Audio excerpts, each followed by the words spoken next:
Hello friends, welcome to our channel. ఈరోజు మీకు సింపుల్గా ఈజీగా కేసరి ఎలా చేసుకోవాలో చూపిస్తాను. ఇది చాలా ఈజీ ప్రాసెస్.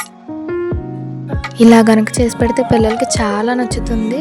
ఎలా చేసుకోవాలో చూద్దాం పదండి. ముందుగా ఒక గిన్నెలోకి నేనైతే 4 గ్లాసులు నీళ్ళు పోస్తున్నాను. 4 గ్లాసులు అంటే 2 లీటర్లు నీళ్ళు. 2 లీటర్ల నీళ్ళను హైలో పెట్టి మరిగించుకోవాలి.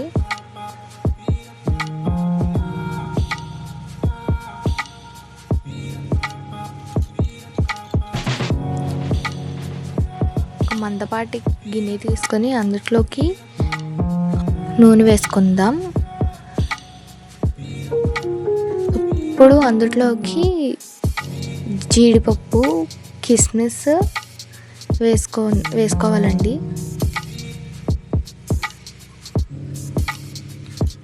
జీడిపప్పు, కిస్మిస్ బాగా గోల్డెన్ బ్రౌన్ కలర్ వచ్చిన తర్వాత దాన్ని ఒక కప్లోకి తీసుకుని పక్కన పెట్టేసుకోవాలి.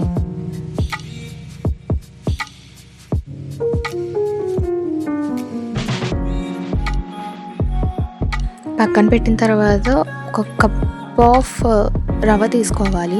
అది ఉప్మా రవ్వ, సుజీ రవ్వ అని కూడా అంటారు. ఇది కూడా గోల్డెన్ బ్రౌన్ కలర్ వచ్చే వరకు వేయించుకోవాలండి. వేయించుకున్న తర్వాత ఇందాక మరకపెట్టిన నీళ్ళు ఉన్నాయి కదా, ఆ నీళ్ళని కొంచెం కొంచెంగా పోసుకోవాలి. ఒకేసారి వేసుకోకుండా ఒకసారి కొంచెం ఇంకొకసారి కొంచెం అలా వేసుకోవాలి. అప్పుడే మనకి రవ్వ ఉడికిందో లేదో తెలుస్తుంది.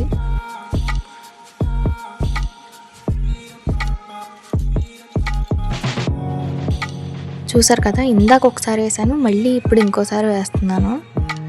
మొత్తం కలుపుకోవాలి.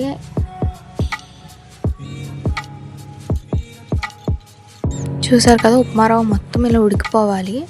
ఉడికిపోయిన తర్వాత మనం రవ్వ ఎంతైతే తీసుకుంటామో షుగర్ కూడా అంతే క్వాంటిటీ తీసుకోవాలి.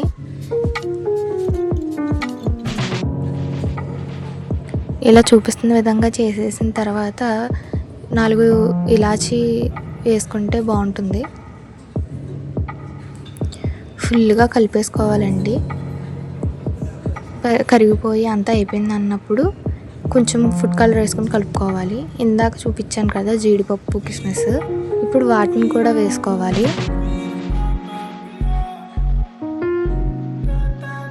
వాటిని కూడా వేసుకొని ఫుల్గా కలిపేసుకుంటే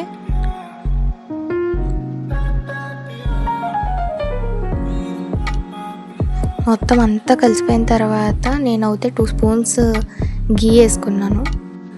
గీ వేసుకోవడం వల్ల ఫ్లేవర్ అనేది చాలా బాగుంటుంది.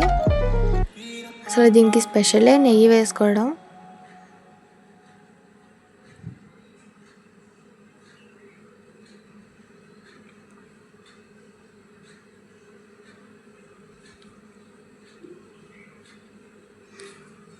అంతే అండి, అయిపోయింది కేసరి.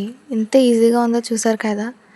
మీకు కనుక ఈ వీడియో నచ్చినట్టయితే ఒక లైక్ చేయండి, షేర్ చేయండి, సబ్స్క్రైబ్ చేసుకోండి. Bye bye.